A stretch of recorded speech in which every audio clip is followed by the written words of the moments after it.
Hebrews 12. As for us, we have this large crowd of witnesses around us. So then, let us rid ourselves of everything that gets in the way, and of the sin that holds us so tightly, and let us run with determination the race that lies before us. Let us keep our eyes fixed on Jesus, on whom our faith depends from the beginning to end. He did not give up because of the cross. On the contrary, because of the joy that was waiting for him, he thought nothing of the disgrace of dying on the cross, and he is now seated on the right side of God's throne. Think of what he went through, how he put up with so much hatred from sinners. So do not let yourselves become discouraged, and give up. Become discouraged and give up. For in your struggle against sin, you have not yet had to resist to the point of being killed. Have you forgotten the encouraging words which God speaks to you as his sons? My son, pay attention when the Lord corrects you, and do not be discouraged when he rebukes you, because the Lord corrects everyone he loves and punishes everyone he accepts as a son. Endure what you suffer as being a father's punishment. Your suffering shows that God is treating you as his sons. Was there ever a son who was not punished by his father? If you are not punished, all his sons are, it means that you're not his real sons. You are not real sons, but bastards. In the case of our human fathers, they punished us, and we respected them. How much more then should we submit to our spiritual fathers and live? Our human fathers punish us for a short time, as it seems right to them, but God does it for our own good, so that we may share his holiness. When we are punished, it seems to us at the time something to make us sad, not glad. Later, however, those who have been disciplined by such punishment reap the peaceful reward of a righteous life.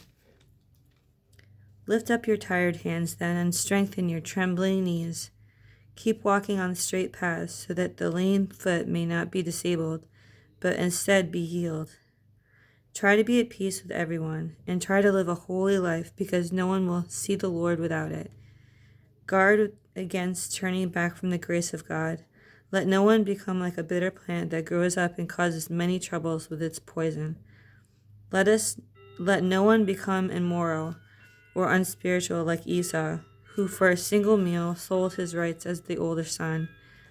Afterwards, he wanted to receive his father's blessing, but he was turned back because he could not find any way to change what he had done, even though in tears he looked for it.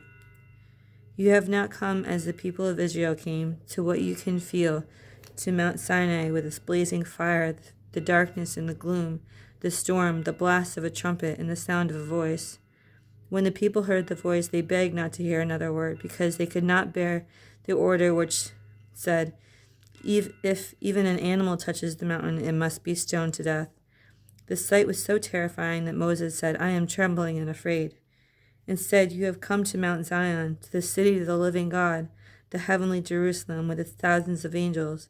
You have come to the joyful gathering of God's firstborn sons, whose names are written in heaven.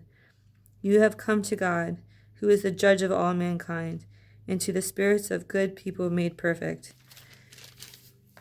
You have come to Jesus, who arranged the new covenant, and to the sprinkled blood that promised much better things than does the blood of Abel. Be careful then, and do not refuse to hear who speaks.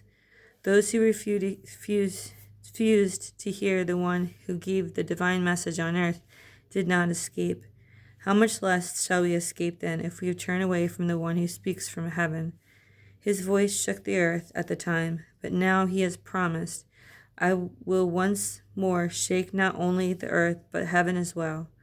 The words once more plainly show that the created things will be shaken and removed, so that the things that cannot be shaken will remain. Let us be thankful then, because we received a kingdom that cannot be shaken. Let us be grateful and worship God in a way that will please him with reverence and fear, because our God is indeed a destroying fire.